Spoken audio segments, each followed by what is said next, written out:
যে একটি নির্বাচনী কেন্দ্রে 20% ভোটার ভোটদানে বিরত ছিল।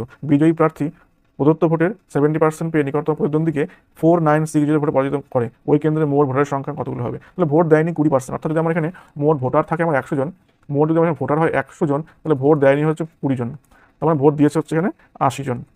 ক্লিয়ার? এবার 80 জন যে ভোট এখানে দিয়েছে, সে 80 জনের ভেতরে বিজয়ী প্রার্থী পেয়েছে তার 70%, তাহলে যিনি কিনা জিতলেন, বিজয়ী হলেন, তিনি পেয়েছেন 80-র 70%, ঠিক কিনা? অর্থাৎ 7-8 56টি তিনি ভোট পেয়েছেন, 56%। আর যিনি নাকি হেরে গেল, যে পরাজিত হল, তিনি পেয়েছেন কতগুলো ভোট? যদি ইনি 56 পায় 80-র ভেতরে, তাহলে বাকি উনি পাবেন হচ্ছে অবশ্যই 80 মাইনাস 56টি, কতগুলো হবে? 24 হচ্ছে পেয়েছে হচ্ছে যিনি পরাজিত হয়েছেন। তাহলে এই যে এই দুজনের মধ্যে তফাৎটা কতটুকু হবে?